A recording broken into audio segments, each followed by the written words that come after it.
And we are live for roundtable number 10. I'm so excited that we've made this the new incarnation of our roundtable episodes because I like these conversations. I really enjoy the fact that we get to cover so many different topics from so many different points of view.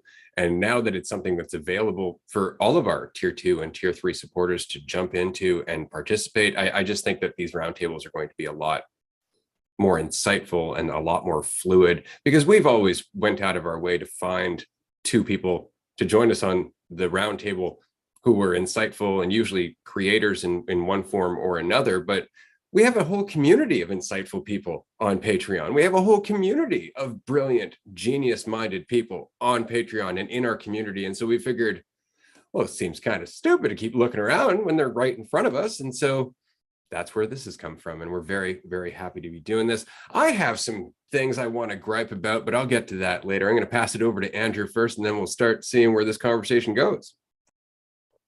Fuck yeah. I'm excited for this one, but I was so ready for the group chat that I forgot to get my I'm live on Twitch sort of set up for my Instagram, going on live on Instagram, because I think it was overlapping with a Patreon group and a podcast episode, and it's like, no, this is a live stream right here. So yeah, this is super exciting. Second time we're getting into this, and yeah, it's just another I don't know, evolution of how we're bringing more people in, because yeah, everyone's got shit to say, whether they think they do or not. Everyone's got a story, everyone's got their experience, and I don't know, as we find on the Patreon chats, the more open we are, the less concerned we are with trying to hide all that shit inside of us, the more free we feel, the more we connect, the more we recognize that maybe that's what it's all about. It's just being free in ourselves, being willing to share our story, because we're significantly more similar than we are different. And so it's been a blast expanding all of what is Dualistic Unity. And yeah, I'm excited for round 2 of our new and improved roundtable setup with all of our community. Yeah, I've been looking forward to this for the last 2 weeks, because admittedly, this is, as we've said before, the best part of Dualistic Unity. Andrew and I chat every day, but it's in engaging with everyone else that we really get a chance to grow. It always reminds me of practicing Kung Fu. Like, if you keep practicing with the same person, eventually you run out of things to learn, right? And that's kind of the reason that you should be out there engaging with people, engaging with different philosophies, engaging with different religions, engaging with different belief structures as a whole, because that's how you learn. Avoiding people who are low vibration never really works. But I wanted to mention, because of course, this is the second time we've done this now. We have Amanda Von Hera with us, who was featured in season 4, episode 5. She is a big part of Dualistic Unity. Frankly, she is the third leg to our stool at the moment in terms of the administrative stuff on the Dualistic Unity end. I don't know where we'd be without her. So as always, we're happy to have her here. But I do want to mention that we have somebody new here after I mentioned Marie. Marie is here as well. She was here for our last group episode. I just kind of tossed her to the wolves because we didn't know what we were doing in that episode, but she rolled with it beautifully, and the episode was fantastic. So I'm very, very excited to have her back today. But we are joined by one other person who hasn't been here for this group episode yet, but we do frequently see in our group discussions on Patreon. He is always insightful and a pleasure to talk to. Mark, thanks so much for joining us. If you'd like to, we'd love to know a little bit about how you found Dualistic Unity and what it is that you'd like to chat about today, maybe. Sure, I'll try to keep that brief, but I've been really kind of just working on myself, really intently for probably the last decade or so, making slow progress, just reading whatever I could find that seemed to have some ring of truth to it, that gave me things I could try and, just try to have better outcomes in my life and everything, and I realized that, that was my responsibility, and I was the one that was the common denominator in all the trouble I found myself in. So I decided to work on that. So spent a really long time doing that, making gradual progress, we'll say. And then, I don't know, just had a really eventful year last year. I had some issues, some health related issues that were pretty significant. and was out of work for 3 months. And that's something that's, I've had elective surgery before for orthopedics, but I've never had any kind of illness like that. So I definitely got knocked back and forth for a bit, more than I ever have in my life, even more so than when my parents passed. But anyway, once I got through that, I kind of really making some extra headway, getting caught back up where I was mentally, and really started, obviously your outlook can be affected by those type of events. And, but it was a positive effect once I got past the painful parts. So, and then I had an event last November where I just had some things. I just had some realizations, some major realizations. And I had seen Andrew's videos, and I'd actually followed him for a long time. I can't remember what platform, but for a very long time, probably a couple of years, or at least a year and a half, that I had him, unfollowed on something. So I saw him from time to time. And he was one I don't follow anybody unless what they usually say has a ring of truth like inside me. And he was one of those people. So, I was like, I smell it, it's there, I see it. So I want to keep him on the list, So anyway, sporadically, and I guess while I was off work, I had seen where you two had connected and kind of where it had been going for him. I caught up a little bit. And then in November, when I had, it was just a very eventful Saturday night, but I just had some major breakthroughs. I just felt the urge. I got on and I Googled and I looked him up. I read more. I went straight to Patreon and I looked and I was like, I just did it. It was like, this is exactly what I'm looking for, because, especially the last year, I had one of the biggest gaps that I have is somebody to talk to about all the things in my head about, myself and, all those things. I don't have anybody really that's kind of wants to discuss that. And it was right here. And there was this, you can be a part of this, so I went all in, and I really went all in, to be honest, because I wanted the one-on-one right away. I needed to make sure I wasn't crazy. I needed to touch base with somebody that would understand what I was saying and tell me if I was correct in what I thought these realizations were, as my, if this was right, or if it felt right. I don't mean to say right, you know what I mean. Anyway, that was what kicked me into tier 3. And it all happened, and here I am now. And I'm even more into it than I was day one. I can't even explain how my life has changed and how it's all just been for me. Nothing's changed here. I've got the same job. I go to the gym the same, all the things the same. It was all here, but my life's totally different. And it just keeps changing for the better. And so that's how I got here. That's why I'm glad to be here. And it's been everything to me, honestly. And I just want to reach out to people, and I just want to talk and be an ear. And that's, for anybody that is like, needs that. And so that's what I'm really hoping to add to this community. Fuck yeah, Mark. We are happy to have you, man. I mean, what you've added to this community in the last couple months has been incredible, honestly. Just the growth that you've displayed, your willingness to be open and honest and vulnerable and connect with people has been something I've looked up to since you've joined, honestly. So it's been pretty incredible. And it's funny when people bring up, I want to make sure I don't seem too crazy. I always like to think that it would be an interesting person to come on here to be someone who sounds crazy to us. Like, good luck seeming crazy in this conversation. Like, I think Ray'll probably have you beat in some way, shape, or form, no matter what you bring up. But yeah, we couldn't be more thrilled to have you as a part of this. Excited for the retreat in April, and yeah, excited for this conversation right here, because I know we're gonna get into some awesome stuff. And so yeah, I appreciate you sharing and opening all of that up. Are Amanda and Marie doing intros this time around, or they're vets, but I mean, certainly pass it along for everyone. Yeah. So whoever, Amanda, you want to hop up next? Sure. Awesome. Yeah, put me in the game, coach. I'm always ready. Oh yeah. But hi everybody, I'm Amanda. I am a long time and happy member of the Dualistic Unity community, and you will find me often in Discord at all hours of the day. I can't predict my own schedule of when I participate, because it's just when I want to and when the opportunity opens up. And just, I am happy to be here tonight and excited and very curious to see like how the conversation evolves.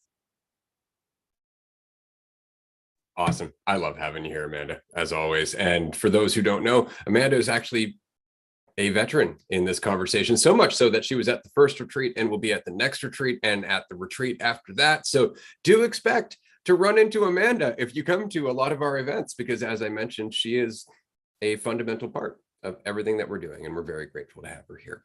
Marie is also a fundamental part of everything we do here, and I've appreciated not just the insight that Marie always brings to the table, but the humor that accompanies it, because I find that Marie definitely resonates with my weird sense of humor, and I very much appreciate her own sense of humor. So it's nice to have somebody else who's so easy to laugh with as it is. And so we're very happy to have her here. Marie, why don't you say hi to everybody? Now you've had some prep work this episode.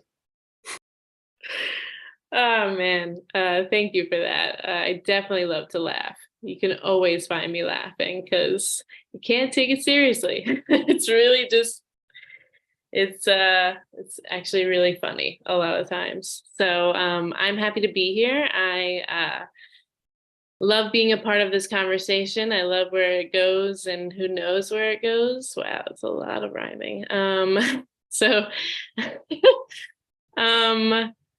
Yeah, let's just like hop into it. I know Ray came in excited and I'm excited. He's excited. Enthusiastic, sorry.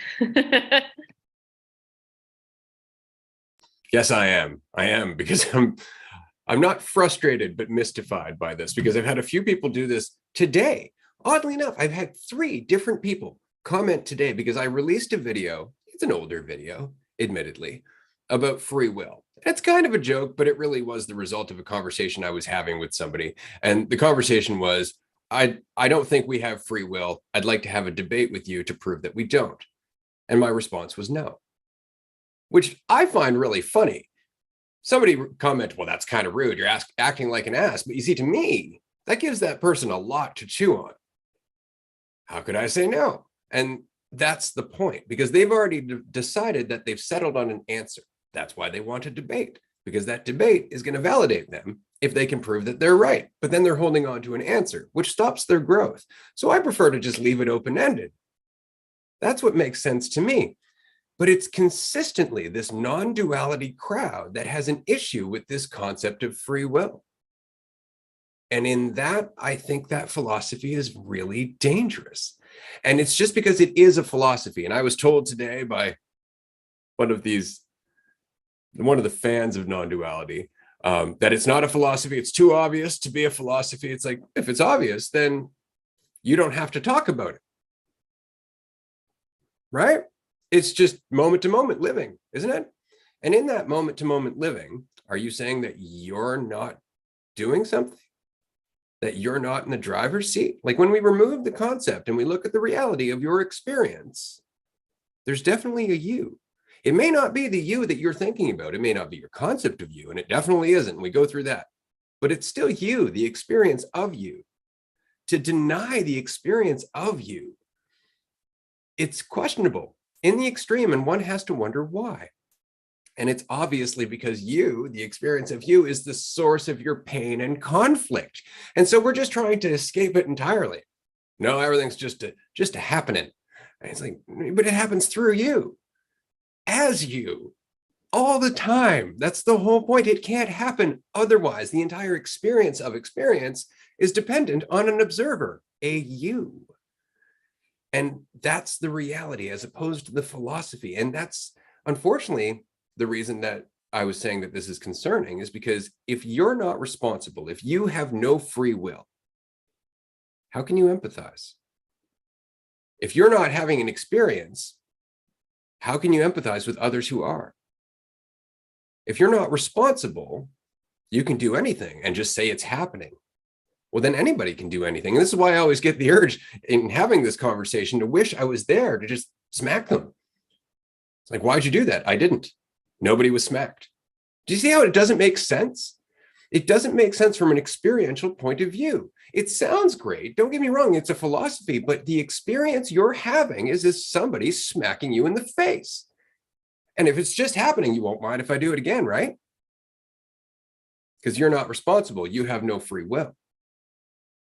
So it's this denial of what is for the sake of feeling comfortable, of feeling safe from the conflict that comes with the idea of yourself. But you're not going to hold off that snowball forever. It will come back because it's the basis of your existence. You can't just say you don't exist and deny that you are always in the driver's seat. You will have consequence. And if you're not responsible, you're always going to suffer from it because you're not learning, because it's not on you. Anyway, that was my little rant. Thanks for participating. Thanks for coming to Ray's TED Talk. But it really is denial in the extreme, right? Because it's always both and neither. It's always both ends of the spectrum and neither end of the spectrum. And it's really just a super limited perception of the one end of the spectrum and denying the other. It's like you, the idea doesn't exist, sure, but you're also everything. And it's the denial, like using we've been going back and forth about free will all week. So if anyone's curious about free will, just listen to all the shit we've posted this week and you'll probably get a feel for what we've been doing. But, using the cell in the body example, it's like the denial that anything's even there. It's like the denial of the cell and the entire body, as opposed to the recognition that it's not just you as the cell. It's like everything is your flesh, and it's a denial that any of it exists, and also you don't exist, but it's just that you don't exist as something separate of it. And it's certainly that the idea of you doesn't exist as something separate, but it's the idea that conceptually divides us from everything. And that's the denial, as opposed to just facing that, recognizing it as a tool. They find it to be easier to just deny it completely, but then deny all of experience and all of existence along with it. It's like throwing the baby out with the bathwater almost, right? Like as opposed to having faith in yourself and utilizing identity as a tool, understanding that you can certainly get caught up in it. You can certainly get caught up in, the emotional roller coaster that comes with reality and this experience. They just cut it all off at the legs. It's almost like antidepressants, how they just sort of numb you from everything. It's like the philosophy of antidepressants, right? It just cuts out everything, because it's like, I didn't like that side of the experience, so I'm going to just get rid of all the positive sides, and it just makes you a fucking shell of a person. Like there's hardly anything in there. There's no fluctuations. There's no up and downs. You just become numb because there's a complete denial and attachment to a story. There is no me-ness. There is just contracting energy, nothing everythinging. It's like, fucking shut the fuck up sometimes. It's like, God damn. But yeah, it's denial in the extreme. Yeah. Fuck off. Lovingly. Wait, Amanda. I love that. Fuck off lovingly. But I definitely have felt both. So on our last roundtable that was open like this, I was living in a different home. And today I'm in this roundtable and I'm in my apartment, my new apartment in a new city. And, sometimes I feel like I'm not making any decisions. I'm just going with the flow. But the decision to move was an active choice that I made, that no one forced me to make, that no one came to me and presented, would you like to A, stay in the place you're living now, or B, move to a different place? Like no one presented me with anything. I just made the decision all of a sudden on one particular night. And then once I made the decision, everything flowed. Like I literally applied for an apartment the night that I decided. Within 72 hours, I had a tour booked. Within 24 hours after the tour, I filled out an application for the apartment. Within 2 days of filling out the application, it was approved. So within 6 days of making the decision, everything was already flowing. And at that point, it didn't feel like I was actively choosing for things to go at that speed or to get approved or anything like that. But I did make that initial decision to leave from the place that I was to the place that I'm sitting now. And so, yes, sometimes I'm not deciding anything, and the environment or the day or whatever is going on is kind of carrying me like a current of water. But sometimes I feel like a fucking force to be reckoned with. I am the one that is driving whatever experience I'm in. And so I go through both experiences, not at the same time, but I do, the pendulum swings back and forth, and I'm just here for the ride. And sometimes I'm the driver and sometimes I'm in the passenger seat. And it all comes down to your perspective at the time, right? It really does. It depends on your level of clarity, because it really, I mean, you're always in the driver's seat, but you're always also everything influencing you, because you determine how it influences you. That's the thing about this free will argument that always gets me, is like, well, you know, my choices are the result of everything that happened before me, right? And the perception you have of those things, which means if you change your perception of those things right now, you would make a different choice. So it's not as simple as we'd like to make it at all, right? Like if you were more identifying, or you were identifying more with your story, Amanda, just use you as an example, apologies. Likely you may not have made that choice because you might have been doubting yourself. You might have thought to yourself, I can't do that. And that decision to not move would have been your free will as well. So our will really does fluctuate according to our mentality. And that mentality really does fluctuate according to how much we identify, the box we put ourselves in. And that's the whole thing. Like, it's easy to say, like, look, all the dominoes falling made this domino fall, but we're not fucking dominoes. They're way more complicated than dominoes. And we tend to forget that. Pass this to Andrew and then Mark. Yeah, and like you said, it all comes down to how you perceive yourself. Like, it's an easy argument to get caught up in the, well, everything leading up to this in my life has led me to this choice, but that's from the perception of the divided individual, the perception of the illusion of division, that you exist as something inherently separate from everything else. As that shifts, as you let go of that and you kind of blend together with everything, it's not to say that your experience of you goes away, but you're impacting everything no differently than everything is impacting you here and now. It's not just this linear progression of like cause and effect, cause and effect, cause and effect anymore. It's always right now, and everything's impacting everything simultaneously. So it almost shifts to just an expanded perception and awareness of here now, as opposed to this linear timeline of like, I was born here, raised here, die here, and that's it. And I think people get very caught up in, you know, the argument of not having free will when they see themselves as an inherently divided individual. But pass it over to Mark. My whole thing about this is that honestly, everything that I've done for the last 10 years is centered around making different choices and seeing if I got different outcomes. And, you know, and that's what's changed everything. That's what's changed for me. I didn't make those choices for years, and I didn't have to start changing the ones I was making when I did. I just happened to get sick of the stuff I was going through, and I don't know why. I think I don't know why. I just did, you know, and a lot of people, and I would have, and you know, just go on till the end, you know, doing the same things, wondering why you get the same results. And, you know, that's how it goes a lot of the time. But, you know, I love it. I mean, I love experimenting. I love trying to see, you know, I can do something different here. You know, I may be nervous. I may be afraid. I may not be sure of myself, but I could try to do something different. And like I said, it took forever. I mean, I made little tiny changes. But it's just more and more so clear every day that every single thing is just because I decided it was that way. I didn't ever have to do anything the way I was doing it. And, you know, and I don't know how this relates a little bit, but it was something I mentioned on Discord earlier. I was watching this show last night, and it's like a reality show, and this person, they were going to strap this person on like a Ferris wheel type thing like this, and they would be spinning all around. And the person was all super upset and crying and, you know, fretting over it and really nervous because when they were really small, they almost fell out of one, and their brother pulled them back inside. So, you know, of course, she's going to go through with it for the team, whatnot. She pushes herself, you know, she's freaking out the whole time, but then she makes it, and that's all great. And, you know, but it's become clear to me, even though I know it's really, really hard and I can't do it all the time either.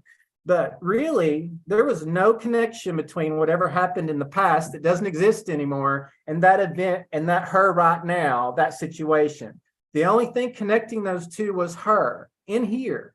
Understandably so. Totally get it. I get the whole process. I get feeling like you need to work through things and relate them. I get it all. But I don't think you can deny that she could have, in the right state of mind, just forgot about it and just went forward. That was a choice. We feel like we don't have it, but you do. And I'm not saying it's easy, but it's there. And I'm actually really seeing the reality of that more so in the last few weeks. And boy, oh boy, is that something when you really get it. I mean, you believe it, but when you really actually are like, no, it really is. You know, you're just like, whoa. So that's what I'm saying. And choice is amazing. Why do you not want to have it? I'm proud to take responsibility for all the outcomes I've chosen for myself because I've done every bit of it. I'm an active participant. So I claim it all. I'm fine with it, but I also look for opportunities to make different ones. And I exercise that when I can, and it's super fun, especially when, you know, I get a better outcome that I like.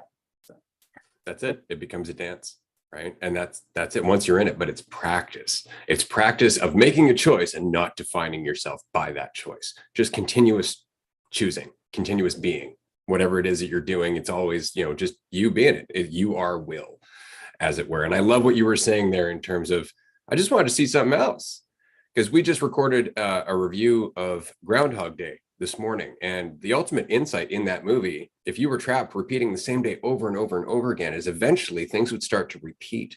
And if you continue to be trapped there, you just want something to be different. That would actually be the motivation to you. Would just be like, something's got to change, just to break the monotony of knowing everything.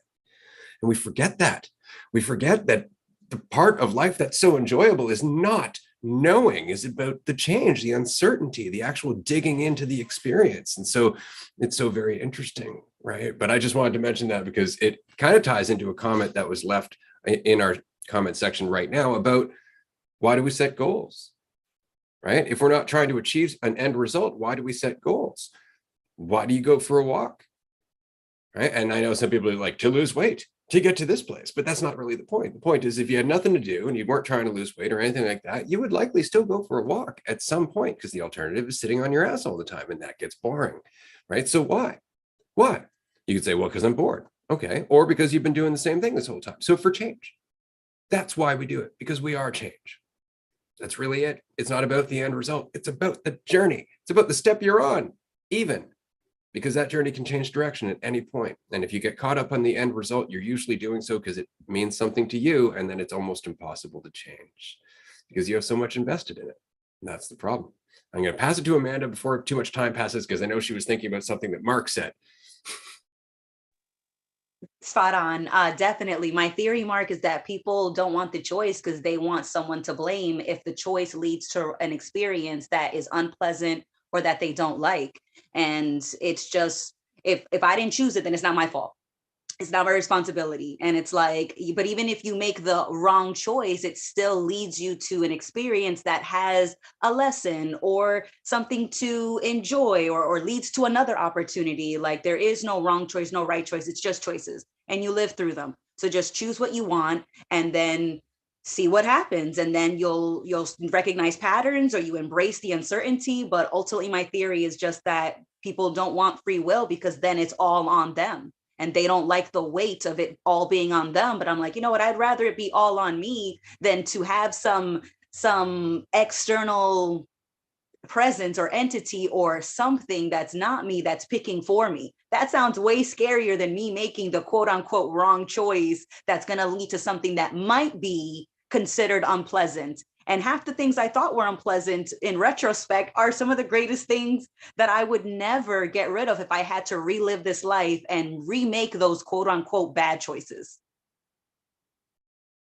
Absolutely. And you're never really going to understand the true impact that you can have on this reality if you keep passing the buck, if you keep foisting responsibility onto something else. Like that's really what a lot of it comes down to. And that's what we try and avoid with so many different things, with so many so many of these arguments, I guess. A lot of it, as you said, Amanda, like with the free will, not having free will kind of allows you to pass off the responsibility, to not have to take responsibility. And when it really comes down to it, we're all just trying to avoid the reality that it's always been you, always been you for all of eternity.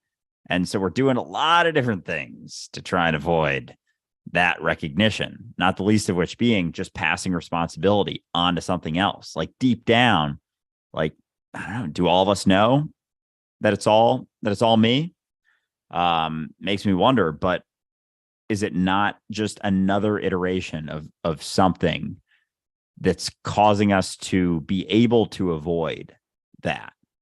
If someone else is even here, then we can pass off that responsibility of it being us, and all of this being you, being us. I say us as in me, but that's what we're all trying to avoid, is the discomfort of it just being you, always, forever. But at the same time, with the perception of others, but also like, how deep does that go? How much richness could you get out of the experience if you did recognize that it was all you?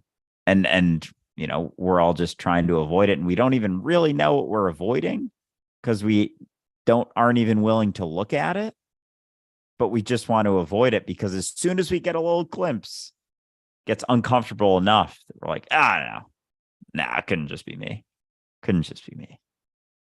What a hell of a process we go through. It's interesting because as you were saying that, it reminded me that when we talk about knowing that it's all me, we always immediately think conceptual knowing, like something I understand now, something I've learned as a concept, as something I can take out and go, look at this. But that's not really knowing in the way that we're talking about. In the same way, I always use the example of, if I threw a baseball at you, you wouldn't be thinking, I know the ball is coming, right? You would just adapt to the ball coming. The knowledge would be in the action itself. See, so when we're talking about self-knowledge, we're not talking about conceptual knowledge, right? And so when we talk about knowing that we're all one, that this is all you, we're not talking about a concept. We're talking about an actual state of mind where you see it that way, where you recognize that's the case. It's not a belief. It's not an idea. It's not something you've ever had to learn. And so if you think back, that is where we come from at birth. That's why when our parents leave the room, we go, they stopped existing, because we think we're everything. We know we're everything, but we don't understand how much that is. See, to us at that moment, there is nothing but us. See how we know it? So we all know it. This is something we all recognize. It's the reason this resonates so hard once you can get through the ego. Once you get through identity, once you get through this need for control and you're talking to somebody about this, you ever notice like it hits deep, it hits right to the soul. Why? Because we've all been there. We've all been in that state of mind. We started there before we had an idea of ourselves. And so this is all we're doing. It's not about knowing. It's about accepting that we've always been it. Nothing has changed except the illusion that we've put on top of it. And I think the only reason that we put that illusion, quite frankly, is because we don't know how to temper our influence. It's almost like we had to limit ourselves to an idea in order for us not to just go willy-nilly damaging everything around us. It's almost like, being born into a body that can't take care of itself is almost like the governor to make sure God doesn't just arrive and start fucking shit up. Right. And that's exactly what it is. Like, we're growing into that awareness over time. And when we do that, that's when we experience empathy. That's when all of a sudden we have those brief moments where everything we do suddenly changes because of sensitivity, because of awareness, because of that recognition. Oh shit, you are me. But it's a hell of a journey, right? It's almost sad that we have to get so lost in the idea that it's not all me in order to suffer enough to go, okay, I'm going to start asking questions, as Mark said, like suffer enough to go, maybe I can do something different here. Maybe I'm missing something. Maybe there's something more. And that's when you start to question it, right? But I think that process of losing ourselves so deeply into the ego, while it is important and even necessary, as I was saying, is kind of a governor. I think that it doesn't have to be so long, arduous, or torturing, right? Like I really do think that our schooling system, our government, all of the ways that we've learned to parent our kids, shit like that, like that's just gotten out of hand with this divisive mindset. I don't think it needs to be necessarily that. And I think if we can mitigate that in our own lives, then everything's going to change as a result, right? And so children coming into the world will go through that whole process of developing an idea of themselves, but not so much that it cuts them off from kids that they don't like or kids that live differently, because they've learned like, yeah, but this is just something you can do. And I say this as a parent. I need our listener to understand that. Like raising my own daughter, there were numerous times where she would get pissed off about a friend mistreating her, or she would get upset about somebody who was being selfish, or she would get upset when she was being selfish. These were all conversations that I had with her as she grew up about not taking yourself too seriously, about empathizing with where somebody else comes from by putting yourself in their shoes. It's really all it takes. It's really all it takes. But imagine if the rest of the environment that she was growing up in, if the other kids that she was growing up with had that same conversation with their parents. Imagine if their parents had that same conversation with their parents. And you start to see how heaven on earth isn't a pipe dream. It's not some utopian concept. It's something that we have to fucking work for because it means something. Why does it mean something? Because it's all you. And that's the only responsibility that's going to make that happen. That's the only level of responsibility that's ever going to make this change, is if you recognize it's all you and change accordingly, because you can.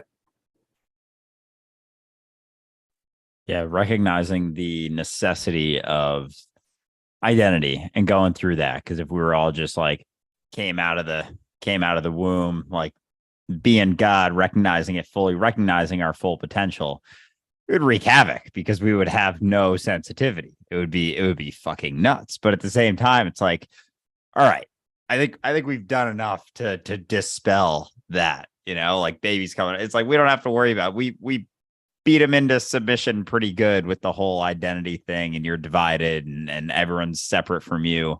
So I think we've gotten to a point, as Ray said, in society where we can kind of pump the brakes on that whole thing. It's like we've taken that so far that now people just go their whole fucking lives believing that it's the case. And I was even thinking of this the other day, like with gravestones and everything. Like we've taken it beyond death. Like it's not even just our lifetime anymore. It's like we want to build empires and legacies so that the idea of me lives on for eternity, as opposed to just recognizing that we are eternity and the reality of you is eternal, having impacts on everything in every single moment. All of our impacts, everything we say, everything we do echoes in eternity. So everything you do here now, even in this just little minuscule incarnation, is echoing in eternity and influencing everything else and not divided from anything else. So it's funny seeing the necessity and even the, just the benefits of being able to identify. But we've just taken it so far that's like, all right, we can chill with that for a bit. We can allow that pendulum to swing back a little bit towards the letting go of that. But we've gotten so caught in it that it's kind of like a, I don't know, self-fulfilling prophecy, kind of refining cycle that gets harder and harder to break through until enough people start, I guess, hitting that rock bottom, or just enough people are talking about it simultaneously that people start to bounce off and question it enough. And that's, as things start to shift, and that's what's happening right now. Like this is the shift. This is the shifting. This is it, right now, this conversation, just discussing it. It's already happening as we're talking. But yeah, it's that's all I got regarding that stuff. I'll pass to Amanda now. I like what you said about the gravestones, Andrew. It reminded me of, I heard someone saying the other day that they care less about the numbers on their gravestone and they're focusing on the dash in between. Like, what did they do with their dash? And it made me think, when I was younger, I was always focusing on what am I choosing? What's next? What am I getting out of it? And now it's like, well, why? Why like what is behind that choice? You know, why am I asking for X, Y, and Z? Why am I pursuing this goal? Why am I in this relationship, friendship, career? It's more about the why and less about the what I'm choosing, but why I'm choosing it that I'm focusing on more, because that adds more to my experience as a whole than what I choose and what I tend to find myself in. But I, you know, it's a process. We were never taught to make choices, right? Like we were really very much taught to make choices within a very narrow corridor. We were taught to make choices in regards to the societal overarching narrative. Like make your choices so you fit within all of this shit. Those are the choices that you should make. You should never be making them for yourself, except by virtue of how you fit into all of this other shit, right? Like we don't get asked, how do you want to feel about your life when you get older? We get asked, what do you want to do for a job? And isn't that fucking bizarre? Because that's really the question is, how do you want to feel about yourself when you get older? That's the purpose of all of this, is it not? But we don't think of it that way. Instead, we get fucking drilled into school where we're taught to learn for a purpose, to learn for an end result, to learn for this societal plan that they have for us. And so it's never for us, right? Or hardly ever. And when it is, then, you know, we're like, whoo, I don't have to do that. But it's almost out of resent because we've been told what to do our whole fucking life. And so we set toxic boundaries based on emotional hurts that were caused by people who can't actually recognize that they're insensitive, because they're so caught up in their feeling of control, because they've aged so much that they forget what it is to be the kid that they're fucking with, which is so very interesting. And so on that note, I want to talk briefly about the schooling system, because recently I had an opportunity to meet with another community member here in the town that I live in Nanaimo. Just a brief shout out to everybody in the community that if you happen to be on Vancouver Island in the Nanaimo area and you would like to have a coffee or even a beer, or maybe a hoot, look me up. I'm more than happy to get together to shoot the shit with you, because I honestly enjoy doing this face to face. But anyway, in that conversation, we were talking about the fact that this community member was actually homeschooled. And I was talking to their parent, who was also there, who had homeschooled them. And so it was so interesting to me to see the change. But this person had actually been homeschooled to a point and then went back into high school because they had to, because of the limitations at the time. Homeschooling wasn't really accepted 20 plus years ago. It was very difficult to do. And so it's so interesting that in that time period, they got to experience the system, whereas my own daughter isn't in high school that way. Like her high school is from home. She doesn't have exams and shit. It's totally different. It's totally different. And so I think that we're making strides towards maybe allowing our kids to be more human, but I don't think it's deliberate. I think it's just the fact that the system can't keep up with its promise to educate our children and make them self-aware, because that's not what the schooling system is about, or at least that's my thought. And Marie, I'm going to throw this at you. I told you I'd do so, but I'm curious as to your thoughts, because I know you actually work as a teacher. I love it. Yeah, I could talk about this for days. I don't mind being put on the spot. I actually had an interview today. I talked about to be a head kindergarten teacher. Nice. Yeah, but anywho, it's cool. Kids are interesting, and like I have been thinking about the vision of like my ideal school for years now, because growing up, going through the school system, I was like, this has got to be better. What the fuck is this? What is this? This is just like, and what it is like a conditioning. It's just really like society or us. I mean, it's all right. It's like trying to push this agenda of like all is agenda, separation, fear. It's just like, and capitalism. And there's no, what I like to focus on as a teacher is the joy and curiosity that comes with learning, and like that comes up naturally, like that there's no need for an actual agenda really, because just naturally people are like, what the fuck is going on? And it's like, yeah, let's explore this. What is going on? And like there's like joy and enthusiasm that comes through that, like if that's driving you, then there's nothing bad that's coming from this. And it's like, yeah, I'm gonna leave it for there, and then I'm good stopping for a bit. Enthusiasm, right? If it's driving you, it's unstoppable because it's for you. Right. That's the one thing that we tend to miss. And it's like we get into this carrot and stick mentality, and we think, people should just be ushered in a direction with a big carrot or the threat of a stick, but that only lasts for so long before they become resentful of that entire game. And then they might be doing what you want, begrudgingly.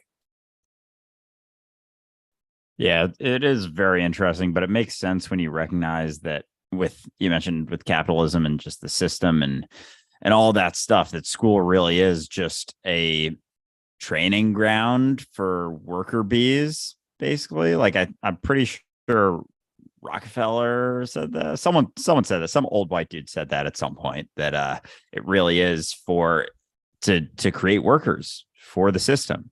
Like that's what school is. It's not for, learning how you want to live your best life. It's for becoming a good worker. And that's why, completing tasks are a big thing. That's why being graded and being considered based on that are how we measure people, because it's to push them into a system in which, they become a number. They have a certain value on their life. They make a certain amount of money. A certain amount goes back into the system automatically. And it's this process. And so it makes sense why school fucks so many people up, because it's not about them. It's not to benefit them at all. And kids are lucky when they come across a teacher that actually cares about them and growing them and developing them, because that's not what the system's made to do. It's like they get that sort of teaching and schooling despite the system. Like it's directly going against the desires of the system, because it's not to create free thinkers. It's not to create people, help people be molded into people who think differently. It's to get, align people so they think all the same and kind of smush them into just this tiny little narrow path of, being right. And we talked about that in our ADHD community topics episode, that, that a way of learning that's closer to those who are diagnosed with ADHD was how we existed for a very long time. It was bouncing around to different tasks. It was like kind of being on the ball and being willing to go in and out of certain tasks depending on what was asked of you. And the way the current system goes, which the school system is a reflection of, is not that at all. It's write down a to-do list, get these tasks done, get it done by this time so we can keep, pushing the system on. So it's not about us at all. And I think, I don't know, that's a understanding I realized not even that long ago, within the last 5 years, that school system was to push people into the workforce. It wasn't about teaching them anything, really, which is why so many of our classes just like don't really make sense. Like, yeah, you don't really have to know that, but it's just a training ground to get you to think a certain way. It's not even to think about certain things, just to mold you into a robot. But I'll pass back to Marie. Yeah, totally. All of the things. It's crazy to think of all of that, but it's like, I don't even know where I was going to go with this. I was like trying to roll with it, but I don't want to like repeat what's already been said, but I don't think we can avoid that. Half the time it's just saying it in different ways. Yeah, true enough. It's cool to be a part of, like, I've met people along the way that like want to change what education could look like, or what any of life could look like, because we forget that it's like all made up, and that like we always have the power to choose and do things differently. This is us. Let's just hey, this looks great. Let's try this. It's like, no, we can't, because this is how we've always done it. And we love that mentality. That continues the sheep mentality. This is like what we want. We're going to pump all this information to you all throughout your life so that you have this idea of yourself, that you're competing against others, that you're separating yourself from others. And then you're also feeling shitty about yourself because you're being graded constantly. And like, that's bullshit and makes no sense. Yeah, it's just like, I think thinking of free will, and I think what I'm doing is tapping into this greater understanding and allowing that to push me to see where this goes. Like, okay, we can do things differently. Let's do it then. And I believe I've been meeting people throughout my time in education. It's like, yeah, things could be different, but what are you going to do? And it's like, let's just get together. What are you talking about? We all feel this way. Let's get together. We have the knowledge. We have the experience. Let's get together. We can create our own. What are you talking about? It's like, just get together. Community. This is why I love this too, because it just reinforces community. And it's like, when we all come together, we are stronger. And that's also something I try to push with my students too. Not push. That's crazy, but encourage, absolutely. It's really interesting because I mean, even on the other end of the spectrum, like we get old enough, we go into university and whatnot, and we enter academia, and even there, if you want to introduce a new concept, you have to source other works before you have to cite other people before you, and otherwise they won't even accept it as something that's credible. They won't even look at it unless you have enough people to cite to back up your point of view. But what if your point of view is completely outside of the current norm? Nobody's going to take you seriously. And I'll give you a perfect example. There are numerous cave paintings all over Europe that are like 30,000 years old, right?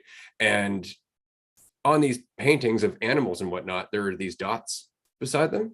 And nobody ever thought, maybe those mean something, except some hobbyist working at home decided to look at all the photos of these things, start comparing it to lunar cycles and the ages of all these animals, and he figured out the fucking dots were indicating how long these animals lived according to lunar cycles.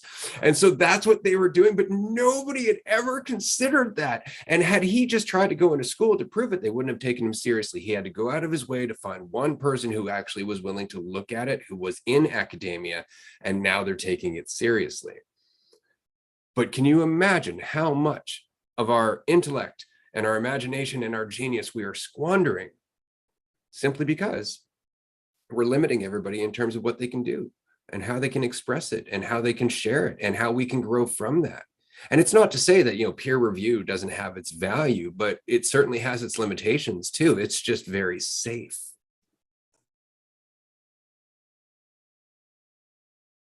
Amanda. Yeah, no, I definitely, Andrew, it was Rockefeller who funded public education to create workers for the Industrial Revolution. And all public school does is breed an environment that rejects failure, that rejects making mistakes, because as you guys had mentioned in a previous episode, it's a performance-based environment versus a learning environment where you embrace mistakes and failures because that's where you're going to do you're going to have your greatest lessons within those failures. And Marie, I hope that, you had just said, like, why don't we do this together? And, that is a great idea to maybe create a nonprofit business that will just start small and just get funding to buy one building and then work with local parents that are already homeschooling and then just creating the space for them to create that learning-based environment that's not based on performance or grades or any of that bullshit, because all that does is stifle kids, and then it makes learning not fun. And they don't have any enthusiasm for it. And so, at least I'm not sure exactly where you live, but in the US, corporate citizens have more rights than individual citizens. And so the way that I think about moving is moving as a business and not moving as an individual, because if I move as a business, I'll have more flexibility and more options and more protections available that I wouldn't have as an individual. So, start small, create a nonprofit business, have one class, have 5 students, have 2 students, but the minute that you can pick up some momentum, that will grow. And then you will be running your own school. And then that will lead to other schools and you'll inspire other people. But I love the quote by Eleanor Roosevelt, who said, I'm paraphrasing something along the lines of, people wonder if a small group can make a difference when a small group is the only group that's ever made a difference. Like it's not, we don't have to have 100 million people, armies behind you to create real change. You can make a huge ripple with just pure intentions from a very small but impactful group. I like to use the phrase, I'm tiny but mighty, because I may be one person, but I can certainly make big waves, and so can you. So if you ever wanted to brainstorm or research, like, please let me know, because I would love to help you further flesh out that idea for how you can start your own school. Because fuck, man, if there's a will, there's a way, and I can see that you do have the will, and so I'm 100% behind you.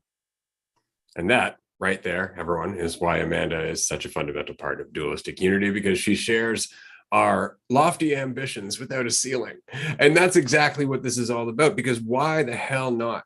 Why can't we? Krishnamurti himself was part of the foundation of 3 different schools where they taught students not what to think, but how.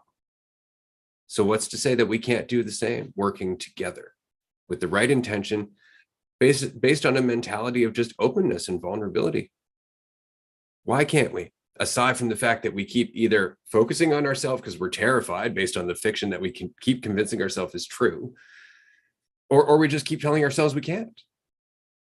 Because it's the only reason. And there's other people like, you can't do that.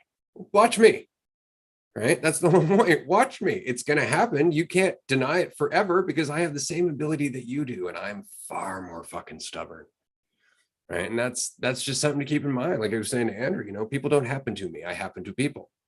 Right? Because this is my life. If I decide I'm going in a direction, I'm going in that direction. Unless I change my mind, which may happen, don't expect. But it really comes down to the fact that if I believe in it, if it's something that I feel, not believe in, but if it's something that I feel, it's happening. You can either move or get dragged. I'll pass to Andrew, then Mark. Yeah, you're in here with me, motherfucker. That line, I forget the movie, but I fucking love that line. Whichever one you showed me, I'm sure Ray'll say it in a sec. But I think a lot of people get caught up because Watchmen, nice.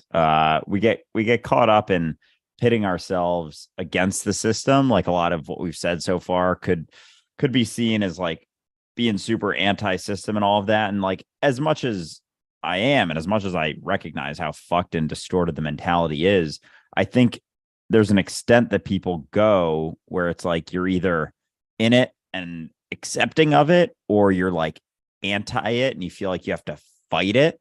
Like, hold on, what if, kind of what we've been talking about, what if we just kind of work within it and infiltrate and undermine from within, like the whole like Trojan horse story sort of thing? It's like, no, it's a fucking monster of a reality that's dictating our whole reality, because it is a mentality. And as we are able to sort of roll with it and kind of blend in as we go, there's so much more impact that you can have, because it's not about fighting it. It's not about killing it. It's about allowing it to recognize that it isn't useful. It isn't actually of the most benefit to everyone. Like, even the people perpetuating it, what they really want is something that isn't it, but it's all we know. And it seems too daunting to take it down or to change it. So we just either avoid it or we fight it. But fighting it and being angry about it is futile as well, because it's like you're not going to be able to have the impact with that sort of energy. It's like there's a different stream of energy that you can access. And I think a lot of it is through letting go of needing to identify as either for or against the system, letting go of that, and recognizing that you're eternal and there's nothing else to do besides slowly turn the fucking giant.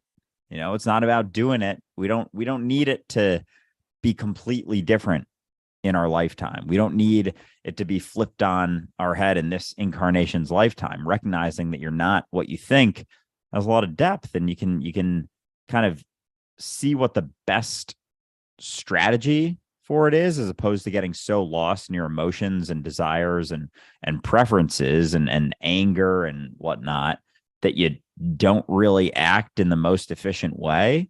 But when you're able to take a step back and work through yourself and let go of what you cling to for that sense of certainty, you can actually see other options and see, oh, maybe it isn't about, believing in the system or hating the system and trying to kill the system. Maybe there's an in between. Maybe there's something else. Not so different than, the atheist versus the theist debate. It's like, oh, there's definitely a God. Oh, there's definitely not a God. Maybe you're God. Maybe you're God. And in that, you have the power to shift the system. So, Mark. Two things. One, few weeks ago or a month ago, maybe we were in one of our Patreon chats, I think, and Amanda had put something in the chat. That thing fail, first attempt in learning. Isn't that right? So I just wanted to share that I had a meeting with all my employees today, and that's kind of what I try to get across to them. Don't be afraid. It's fine. If you mess up something, we'll figure it out. Just trust yourself. Just do stuff. Quit stressing yourself out. You don't have to be that hard. And I've definitely been trying to set an example at work and for anybody I encounter, because I do see myself in them. Every single person, I'm like, I remember when I was like that. I remember when I was like that. I remember when I used to get stressed out like that. I remember when I worked weekends, so I'm trying to, just be there for those people and help build them up and realize they can set boundaries, make different decisions. And that brings to the next thing, as Marie was talking about, why can't we just stop and make a different decision? Well, we can. We just don't want to. Enough of us don't want to, but that's all we have to do. It's the analogy of just me talking about earlier. I got sick of my own crap, so I started trying to figure out what different decisions I could make in increments, little tiny things at first. But it's obvious we're all this. I'm just a smaller expression of all of us, all as one unit. There just has to be enough of us to turn, to make different choices, to start the turn. And that's all it is. And we know it. We just don't want to do it, or we want to say it's hard. Because as we always say, when we say, oh, change is hard, or that's difficult, well, that's just because we're saying it is and we don't want to do it. Or we don't want to put the effort into it, or we know it's going to be, it's going to require us to really get in there. So, but anyway, it just feels really good. So, just with both of you, just things just in my head going like that, but really good. But that really is all it is. That's it. So, the more of us that start making different choices and do something, just like we've all just said, it adds up, it billows out, and more and more. That's what we've got to do. We got to get sick. Enough of us have to get sick of our crap and decide to make a different choice. Exactly. Well said. And it's funny because there are a lot of people sick of their crap. I always bring up Occupy Wall Street. Mark, you might remember Occupy Wall Street, where basically there was just a bunch of pissed off people based on the fact that we're all suffering and Wall Street executives are getting golden parachutes and all kinds of fucking, fat sacks of cash and whatnot.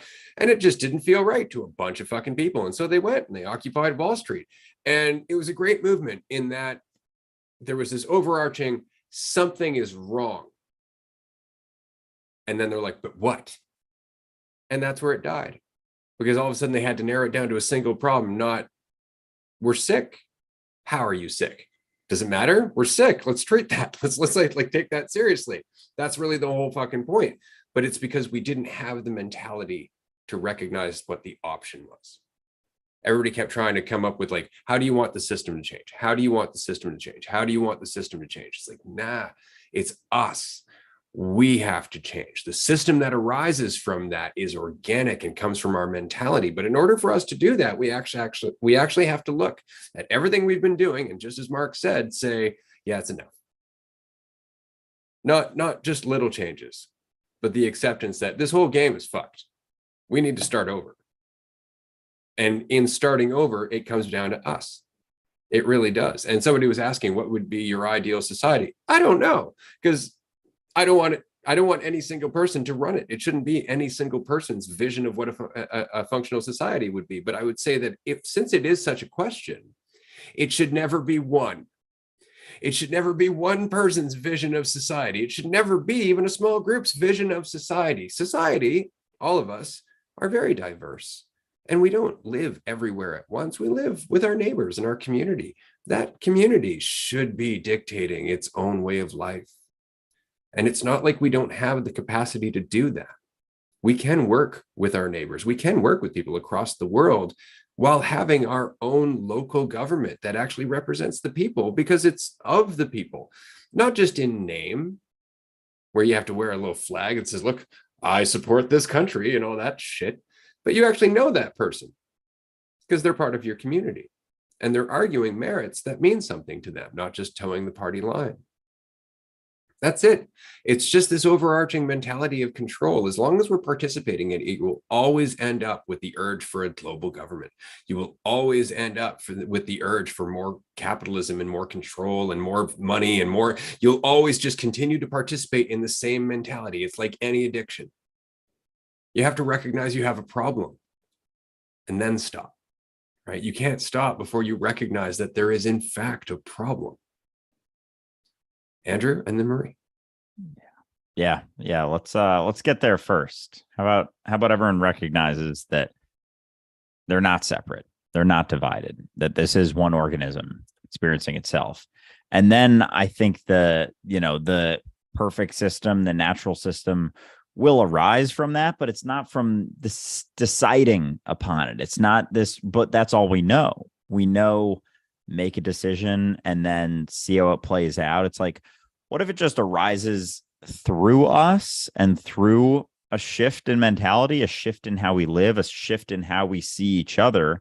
Naturally it unfolds, but we're so disconnected from the natural unfolding of things, from organic growth, that we can't even fathom something arising naturally, something just happening naturally. And that's how I very much see dualistic unity. And that's why some people don't understand how we're going about it, because it is an organic growth. It's like a tree growing or a plant growing. Like, how's this tree going to grow? How wide's the trunk going to be? How fast is it going to rise up, and how far down are the roots going to go? I don't fucking know. I don't know. Maybe it's going to be a fucking redwood. Maybe it's going to be 200 feet in the air. Who am I to say? Like, why do we feel this need to project everything? Because we're afraid, because we want to be certain, because we want to know. Like, what if we didn't? What if it wasn't about knowing? What if it wasn't about trying to predict the future at all times, because you couldn't handle the reality that you don't know and you never have? And that's the beauty in it. We were talking before, I forget who brought it up, with uncertainty, and the beauty in that.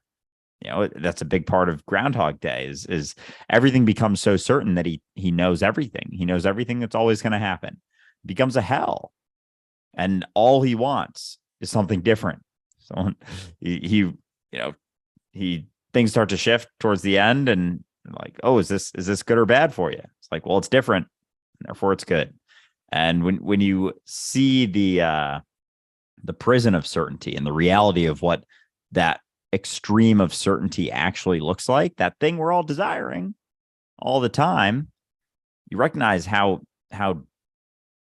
awful, how fucking terrible it would be if everything was certain, if you knew how everything was always going to go. And so it has to be an organic shift. It can't be a decision, because any decision that we make, going back to, the shift in society, it's going to be rooted in something that we know. And that's what's gotten us to this society. This society is just an embodiment of trying to use what has happened to create something in the future. It's not a specific thing we've decided upon. It's just an expression of that mentality of deciding upon it. And it's led to this massive thing that's like now got a mind of its own, and no one's really in control of it except for all of us. But because we don't recognize that we're all of us, we think that someone else is in control all the time. And so we're like, how do we change the system? We got to change the system. It's like, it's you, motherfucker. You're it. You are the system. It changes as you do. And that's daunting and potentially scary when you don't recognize the reality of you. But that's how it's got to be. It's got to be the shift in mentality so that it can organically arise through us because we've already tried the whole choosing how it should be, and we've tried it a bunch, and it always gets super fucked after just a little while. Yeah. The change is oddly enough just letting change happen, right? Marie.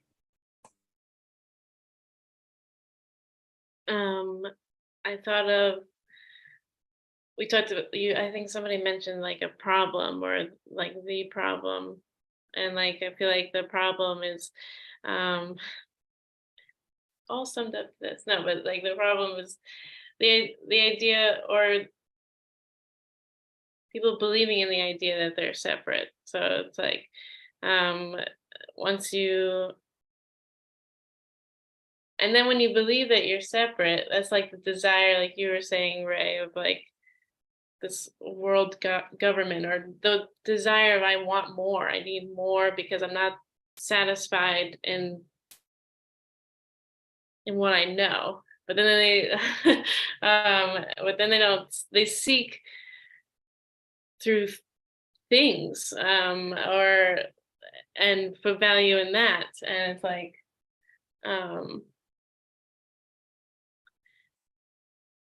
I don't know. I lost my train of thought there, but Yeah, it's a mentality that's always pursuing. It's never enough, right? And because it's never enough, it's always going to perpetuate that spiral of never being enough, which is why I always find the economy funny. Like it's always got to create more money to satisfy the debt-based economy. But something that you were saying there got me thinking that I lost my train of thought. No, it's coming back.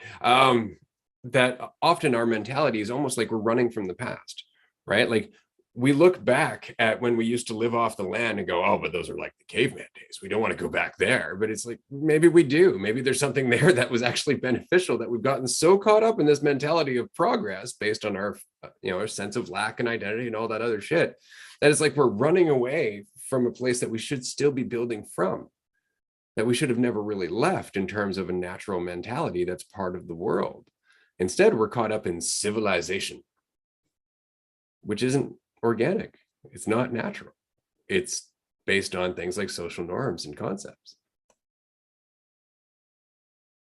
Yeah, the idea of progress is so funny because we rarely take a moment to look around, be like, because we're just running in a direction. It's like, this is progress, and we don't see that it's like fucking a hellscape of reality, and that there's people all around us that are suffering so much. And yet, as long as we feel comfortable enough, we don't even want to look around. So we don't. And we think it's like, oh, it's someone else's fault. It's someone else's responsibility. It's, oh, the government made this whole thing, and therefore it led to this and that and this and that. It's like, I don't know, maybe there's something you can do.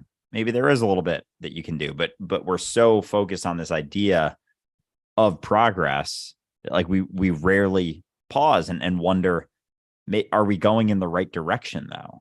It's like we're just running in a direction. It's like we're making progress. It's like, well, what if we paused and looked around?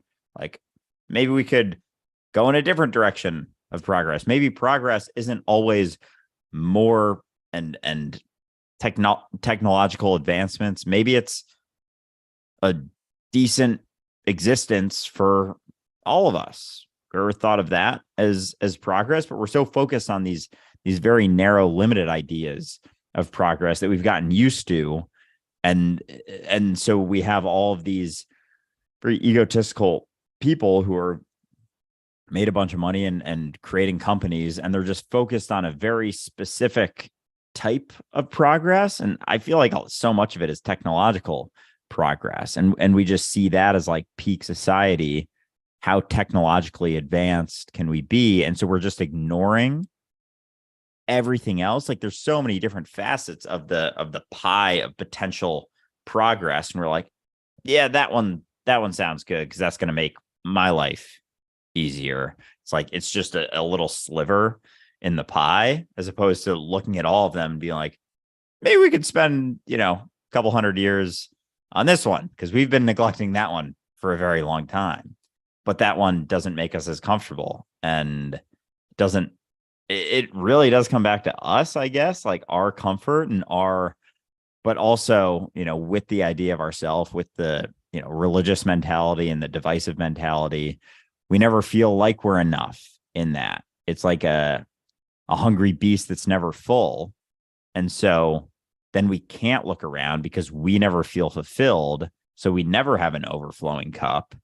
And then it always is just trying to fill up our cup with more of the same shit, as opposed to recognizing that maybe we've never had an empty cup. Maybe the cup doesn't even exist. Maybe it's always been full.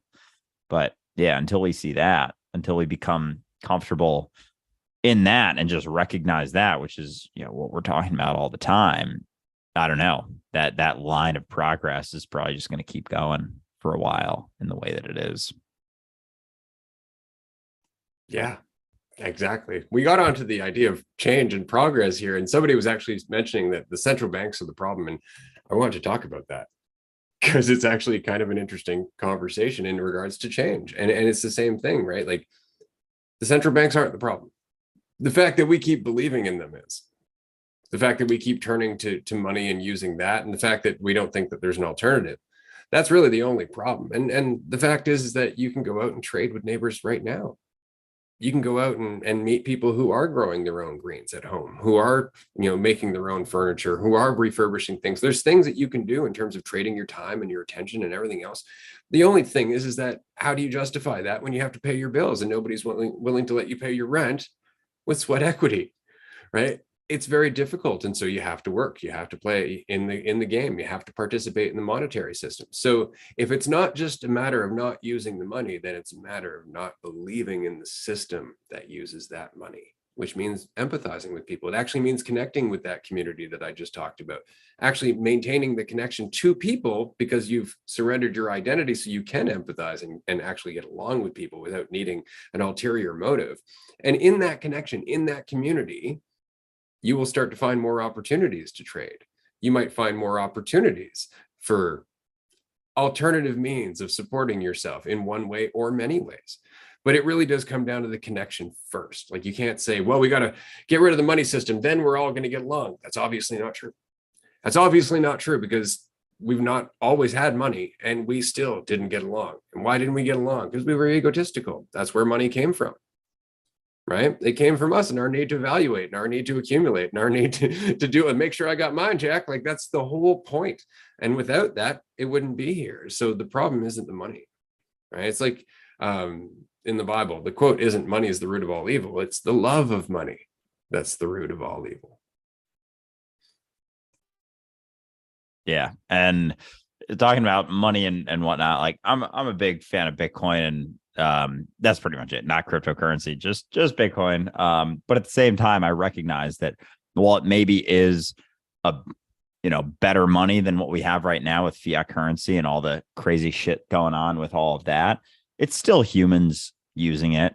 If it's still through a divisive mentality, if it's still through the mentality that we perpetuate and believe in right now, it's still going to get fucked up by us. Maybe it'll be less fucked up than the current fiat system for sure. Ray's not so sure about that, but I don't know. I have maybe a little bit more faith in it or hope in it. I don't know. Hope that's a freaky one, but it's still, as long as it's coming from and rooted in a specific mentality, until the mentality shifts, nothing else is going to shift that much. We can make slight little adjustments, but it has to be through us, which, as much as we want, immediate gratification, immediate changes, like, comes down to you day to day, like using the monetary system less, like even just in a few ways. Like, that's what it comes down to. It's not going to be this, like, government passes a law to cut the Fed and all that. Like, if you ever think that's going to happen, good fucking luck. That is a pipe dream that I can almost guarantee will not happen. It has to come down to us and our priority. We're the ones who use the monetary system. We're the ones who keep it around. We're the ones who keep it churning and pushing. And so there has to be changes in that if we want to see changes in that. but we're the ones who have to change it because we're the system. You're the system. You're that system that you want to change so badly. You got to change. But in that, you got to take responsibility and actually change shit in your life. You can't just keep pointing the finger. That's not how it works. That's right. I don't like how things are going. You change. Amanda. I completely agree with both of the points that you made. It's very much I've got to get mine, Jack, and a divisive mentality, because one of our first forms of currency wasn't gold and silver. It was cacao. It was cacao powder, and there was fraudulent, not fraudulent, but there was what was it? What's the name of it? It wasn't real. They would roll mud. They would roll mud into seeds so that the bag of cacao seeds would have the same weight. But it was another way that people were lying. Counterfeit. Thank you so much, Ray. So there was counterfeit cacao beans and seeds because we were trying to get more for ourselves because we had a divisive mindset, and that has been around since the beginning of time. So it doesn't really matter whether it's Bitcoin, whether it's gold, whether it's debt, whether it's cash, whether it's cacao. If the mindset is always me versus you, then I'm going to do everything I can to screw you and to benefit myself. So I do agree that it's all about taking responsibility and thinking of ways to collaborate instead of people trying to buy land or a house as an individual. Buy it with your friends, buy it with your family, buy it with groups of people, because if you haven't been paying attention, the government and private real estate owners are snatching up land at record speeds, and we have to work together to get that land before it's not available, before it's no longer on the market. Because if you can become self-sufficient and you can grow your own food and you can own the land and you won't have to pay rent to an apartment building, then the system, this quote unquote system, will die. It will not survive if we are not participating in it. So find ways to work in groups to make yourself separate from this system so that you don't have to work to grow your own food. You don't have to work to pay for your land where you're living. But it's going to be a lot harder if you think that the only way to do it is in the current layout, which says I have to get it, it has to be mine, and I can't share it because the risk of sharing gives me a sense of uncertainty that I'm not comfortable with. Fuck that. Get over it and find a way to collaborate with people, because if you don't, you're just screwing us all in the process. Like, we have to work together, because things are changing really quickly. They're about to change a national tax law. They're trying to in the US they're taking out state income tax or federal income tax, and to replace it with a 30 to 40% national sales tax. It's like laws are changing, land is getting bought up. It's like, this is not the time to be like, oh, maybe I can wait 10, 20 years. Like, no, we have to wake the fuck up and start doing things now, but together. And so if, find me in the Discord, man. I am always in there. If you want to brainstorm, call me up. My handle is @beawareness. But like, I am always open for brainstorming and figuring out ways that we can work together, because together is where we're going to find the solution. It's not putting on a fucking cape and saving anybody. We have to do it together. You're damn right. I thought that was fantastic, Amanda. I just want to say we're going to get into some of the details of what we kind of have talked about in terms of dualistic unity and all of that, but I'm going to pass it over to Marie first. So Amanda, love everything you're saying and love the energy you constantly bring everywhere, I have to assume, but especially to this community. But it made me think of going back a little bit to the conversation of teaching and like what I can specifically do in my classroom, which is like conversations about sharing, like Amanda, you were saying, and like we talk about fairness and like equity, right? So like just this concept that like everybody should get what they need, period, right? So like period, like you are here, we like that's it. Like you need something, you get it. And sometimes we have to share in order for those people to get what they need. And we have those conversations. And it's funny because people will look at like what I do and be like, oh, you teach pre-K. That's so cute. Like, you must just play all day. I'm like, no, we're having real ass. What are you talking about? I'm having more real conversations than you are having in your whole business day. What are you talking about?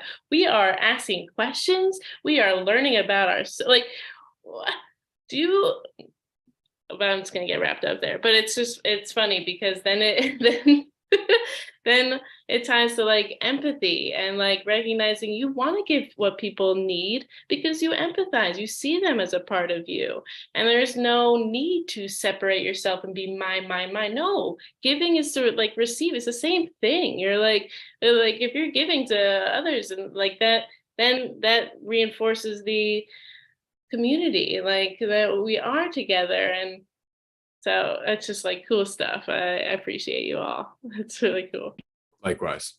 And I think this is an important conversation because admittedly, it's a conversation that Andrew and I have had and we've discussed at the last retreat, but we don't often talk about here on the podcast because admittedly, there's a lot in terms of how long this might take and the ripples that it would require and so on and so forth. And so from my perspective, the idea of getting land, being self-sufficient, sharing with other people, so many people have tried that. And there are so many horror stories of people who got together online, 4 families, 2 families, 6 families, whatever, got into a shared mortgage or some kind of a shared financing agreement on a chunk of land. And then 2 years later, somebody had a kid and they were setting fire to somebody else's garbage or they were doing something weird. Like it happens like that. And it's because it's not just about getting off grid. It's not just about getting away from the system. It's about getting away from the system in your fucking mind, the one that's ripped us apart to begin with. And so dualistic unity for me is the initial stages of that recognition.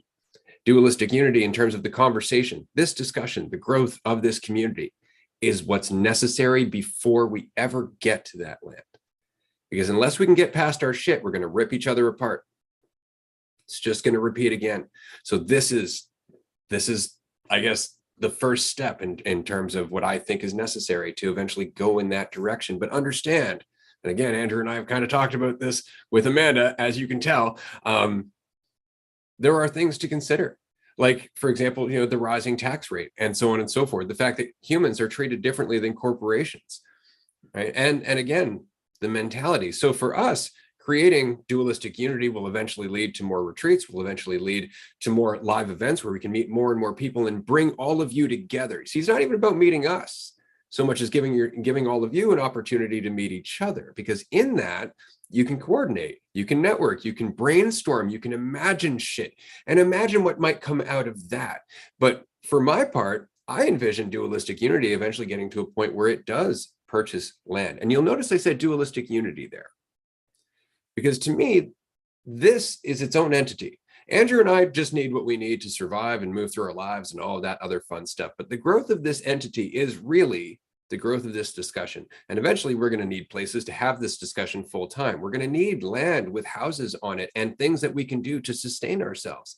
Very much like Amanda was saying, but in the right mentality. And so we've talked about agriculture, geodesic domes. We've talked about microcultivation in terms of being able to finance that property, because you still have to deal with the government and the monetary system as it is right now. But you create enough of those properties that can, say, take 20 to 30 people per property, and they actually are self-sufficient and they create their own food and they maybe manufacture 1 or 2 things here and there. And you can start sending stuff back and forth from all these different properties if they're on the same continent or otherwise. All of a sudden, we've created a self-sustainable system of our own, wherein we don't have to worry about money. The property makes the money. The property deals with the system. The organization is the public front, so we can all live in the garden as we fucking choose to without having to worry about money. Everything's covered. And you would be, a part owner of all of this, so that way you have equity and an equal say. See the whole thing? But it requires us to actually get out of our, but I got to make sure I'm at the top and I'm getting paid the most, right? Like I'm putting the most time in. We got to get rid of all of that shit, because we know where it goes. And that's it. And the rest is just being smart about it. But without selfishness, imagine how much we can accomplish. But genuine selflessness, genuine, because you recognize that you're not what you think and your cup is full. Just to share that, this is something I've been thinking about for 20 years. 20 years. And I'm telling you, there's so much more than just getting the land. I wish it was that simple. It's you changing right now that's going to make this possible. It's all of us changing right now that's going to make this possible. And the land's going to be there, whether they try to buy it up all or not, because we have a corporation and we can use all of their bullshit laws against them. We can use all of their loopholes against them because they respect corporations, right? So if we're going to use an egotistical face, let's make it awesome. And let's do some insane altruistic shit with it because we can. Let's just get in everybody's face about being selfless because we can. And then we'll make it a way of life. And that's, in a nutshell, my vision, lacking all the detail and whatnot. But I just need everybody to understand that it's you and your enthusiasm that's going to do it. It's you and your change that's going to do it. And I'm just grateful you're here. Likewise. Amen. I mean, and that's the beauty in all of this, is that as much as we talk about having lofty ambitions, all the things happening, like what informs all of it is you and you shifting and you changing and you letting go of the things that weigh you down, recognizing that you don't have to keep holding on to them. You don't have to keep holding on to them so tightly because, they give you that false sense of certainty. They give you that false sense of control. You can let that go and see, test out the waters, see what it's like. Like Mark was talking about earlier, being willing to let go of the past, die to the past in every single moment. Understand that, those things did happen, but they never meant anything about you. They never meant anything about the reality of you. And as you can recognize that all you've ever been and all you ever will be is where you're at here and now, you can make decisions in that mentality. And those decisions, it's not that you have to try and change and try and make different decisions. The decisions will naturally change as you let go of that perception of lack, as you let go of all the things that are weighing you down, and you are where you're at, existing for your experience here and now. The changes happen naturally. The decisions completely change. You don't have to wonder like, oh, how would I decide to do this if I was in a state of clarity? Be in a state of clarity and the decisions will arise. The intuition happens naturally.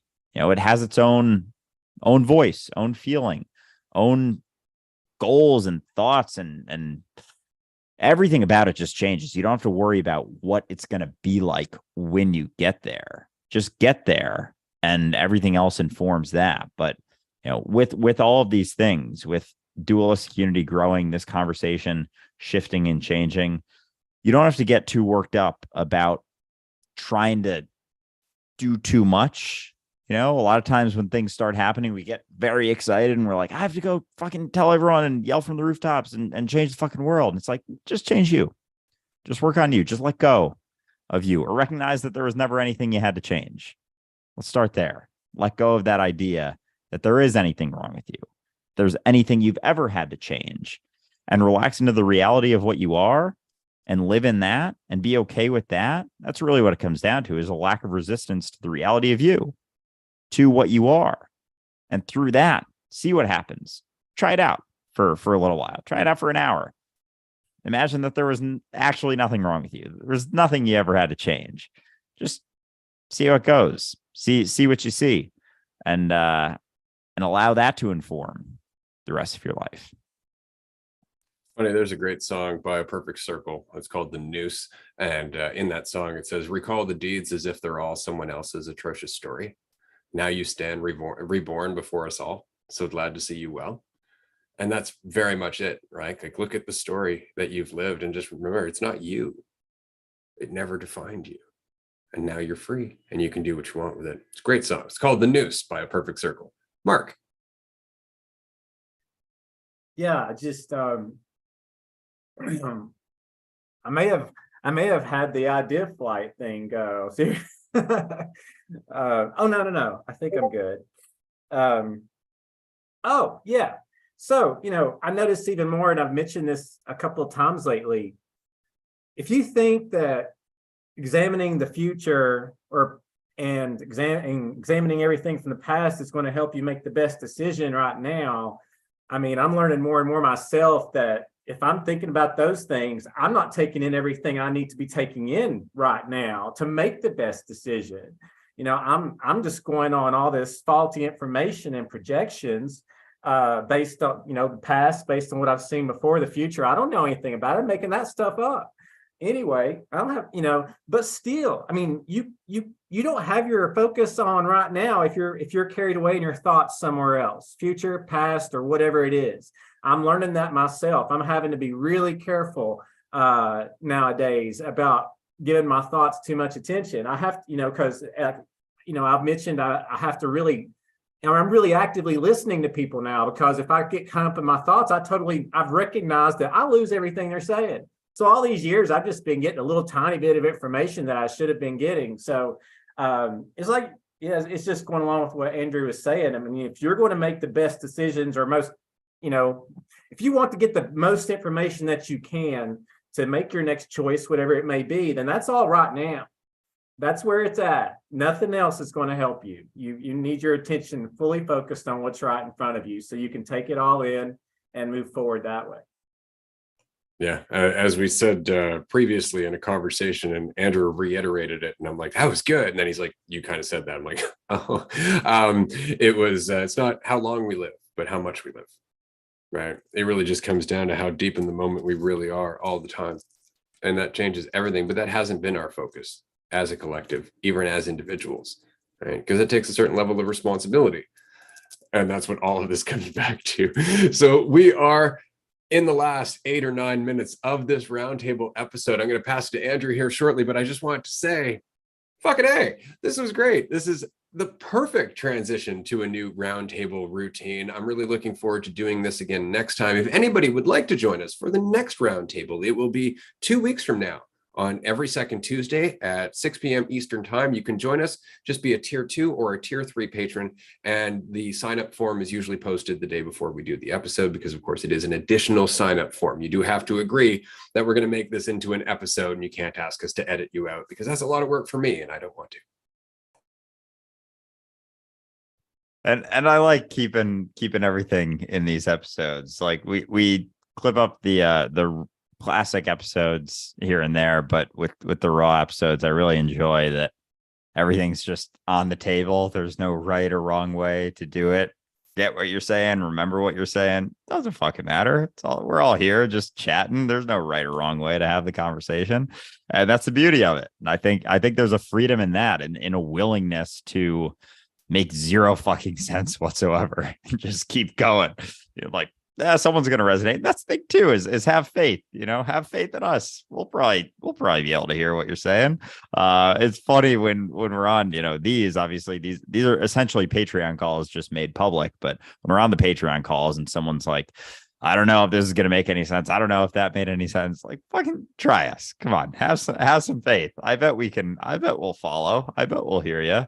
And if we don't, a lot of that's on us. That's it. That's in our inability to comprehend. But yeah, it's fun too. It's kind of like a journey deciphering sometimes what people are saying or what they're trying to get across. And usually when we're hesitant about whether or not anyone's going to understand it, like those are good insights right there, where it's like, because none of it is words. We're all just pointing to shit, none of it's actually 100% true. So, they're all sort of have truths, or 80% truths, or 10% truths. So it doesn't much matter how it comes across, as long as you do your best to do so, and then we'll do the rest to hear where you're coming from. But yeah, I love these episodes. I love our Patreon group chats. If you do enjoy being a part of this, obviously all you are a part of this. What am I trying to say here?